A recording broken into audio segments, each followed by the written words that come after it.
Kata-kata Feng Tianxing membuat hati Kaisar Sue sedikit tenang. Kedamaian ini hanya karena kepercayaan pada Feng Tianxing, dan justru karena inilah kedamaian ini sangat rapuh. Selama ada kemunduran dan kegagalan, kedamaian ini akan hilang dalam sekejap. Apakah kamu akan membawa negeri dongeng ke jalan buntu? Feng Tianxing berpikir sejenak, lalu menggelengkan kepalanya sebagai penyangkalan.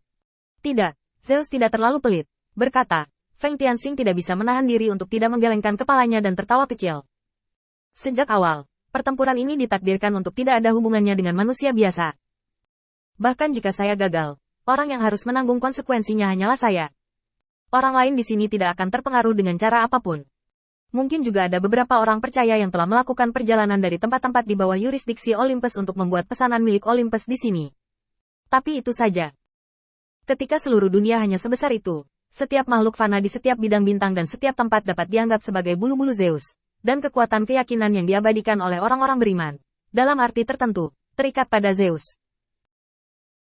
Belenggu. Dia tidak bisa melakukan hal seperti itu. Ini juga alasan mengapa Feng Tianxing memutuskan untuk memulai pertempuran ini.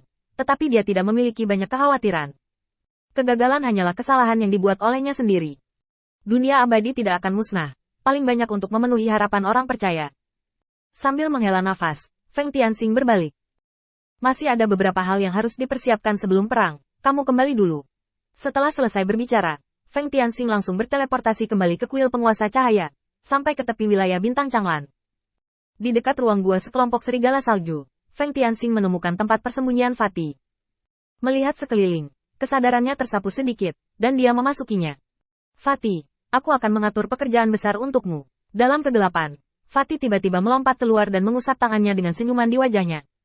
Ada apa, Tuan Cahaya? Feng Tianxing sedikit mengangguk. Begitulah, aku sudah setuju dengan Athena. Kali ini tugasmu sedikit spesial. Aku tidak tahu apakah kamu bisa melakukannya. Saat berbicara, Feng Tianxing tidak melihat ekspresi Fatih, tetapi menatap dahinya. Apa yang kamu katakan? Pria gemuk itu mengerutkan kening. Lord Light, katakan saja, aku bisa melakukan apa saja. Feng Tianxing tidak menjawab kata-kata Fatih, tetapi terus menatap dahi Fatih dan menunggu dengan tenang. Fatih secara bertahap terdiam, dan menghela nafas tak berdaya. Tidak lama kemudian, hantu muncul dari dahi Fatih, berdiri diam di depan Feng Tianxing. Tuan Light dapat dengan belak-belakan mengatakan bahwa jika saya bisa melakukan yang terbaik, saya pasti akan melakukan yang terbaik.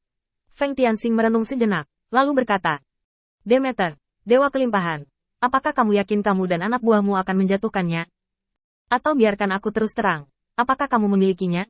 Aku bisa mengendalikan Demeter, mirip dengan metode penangkapan jiwa parasit. Su Ying berpikir sejenak, lalu menggelengkan kepalanya. 12 dewa utama tidak mudah untuk dihadapi. Saya rasa kekuatan saya saat ini tidak cukup. Meskipun ada beberapa cara untuk mencuri jiwa, mereka juga membutuhkan kekuatan mental yang cukup sebagai pendukung. Saya adalah iblis, di mana saya bisa mengerti? Roh yang sangat kuat, Feng Tianxing sedikit mengangguk. Yah, karena kamu memiliki sarana ini, kamu tidak perlu khawatir tentang hal lain. Aku akan menjelaskan rutemu ke Athena saat itu. Adapun cara menghadapi Demeter, aku akan menyiapkan sarana yang cukup untukmu. Bayangan menghela napas.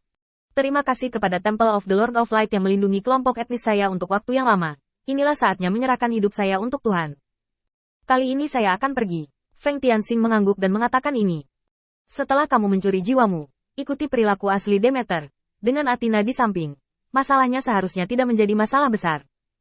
Ingatlah untuk mengirimkan sumber daya Demeter kepadaku melalui Athena. Sumber daya sangat penting. Dalam perang di 4 front, sumber daya pasti akan ketat. Misi Anda sangat penting dan harus diselesaikan. Bayangan mengangguk. Ya, setelah mengkonfirmasi langkah aneh ini, Feng Tianxing kembali ke menara waktu. Memanfaatkan istirahat orang percaya selama beberapa hari, dia memadatkan pil hitam. Kamu sudah selesai. Seharusnya tidak ada masalah di pihak Demeter. Saatnya membuat rencana bagaimana menyerang Apollo, Dewa Cahaya. Saat Feng Tianxing kembali ke kuil penguasa cahaya, Bai Lao mengirim seseorang untuk menanyakan tentang pergerakan Feng Tianxing. Feng Tianxing juga tahu bahwa masalah ini harus ditangani dengan baik. Jika tidak, bagian belakang akan menjadi tidak stabil, dan peluang untuk memenangkan aksi ini akan sangat berkurang. Saat pikiran Feng Tianxing bergerak, tirai cahaya yang tak terhitung jumlahnya di dunia peri terbuka satu demi satu, dan kuil penguasa cahaya muncul di depan semua orang di dunia peri. Setelah menangani akumulasi hal-hal sepele, Feng Tianxing memerintahkan, biarkan Penatua Liu masuk. Tidak lama kemudian, Liu Lao memasuki negeri dongeng. Dan setelah lemparan ini, sebagian besar orang di alam abadi telah menunggu di depan tirai tipis ini. memandangi Feng Tianxing dan kuil penguasa cahaya, serta Penatua Liu, yang sudah lama terlambat. Jawaban atas pertanyaan Liu Lao kali ini pada dasarnya adalah untuk memberikan jawaban kepada semua orang di dunia peri, sehingga mereka dapat memahami tujuan pertempuran mereka. Setidaknya harus ada saluran dan ruang komunikasi ke atas dan ke bawah. Jika tidak maka akan menjadi penampakan Mahkamah Agung. Dengan batuk ringan, Feng Tianxing menatap Liu Lao. Saya tidak tahu mengapa Liu Lao datang kali ini. Ketika Liu Lao melihat Feng Tianxing bertanya, dia dengan cepat membungkuk dengan hormat, dan membungkuk kepada Qin Yichen dengan etiket yang paling sempurna. Liu Lao, lihat Tuan Cahaya, saya telah membangun perbatasan selama beberapa hari sekarang. Saya tahu bahwa saya telah menunggu terlalu lama di pavilion tinggi. Terima kasih atas kebaikan Tuan Cahaya. Biarkan saya merasakannya sedikit lagi. Dan tiba-tiba merasa bahwa apa yang saya lakukan sebelumnya adalah kebodohan. Pada kesempatan ini, saya memohon kepada penguasa cahaya untuk memaafkan saya.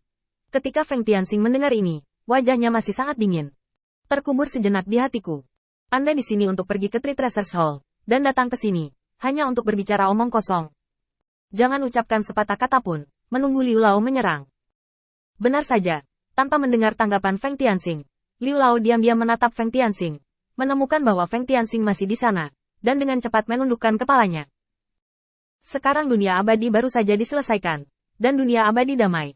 Mengapa penguasa cahaya tidak memanfaatkan ini untuk tetap rendah hati, tetapi malah ingin memulai kampanye melawan Olympus? Anda perlu tahu bahwa Olympus di luar, ada 12 dewa utama, dan di dalam, ada kroni yang tidak. Tak terbayangkan apakah dari segi jumlah atau kekuatan untuk memimpin ratusan juta bintang.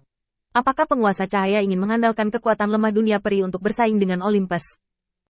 Saya pikir itu adalah berkah bagi alam abadi untuk ditempatkan pada harapan yang begitu tinggi oleh penguasa cahaya. Tetapi saya pikir lebih baik untuk tidak menonjolkan diri dan tetap rendah hati. Sedikit pendapat saya yang rendah hati membuat Tuhan Light tertawa.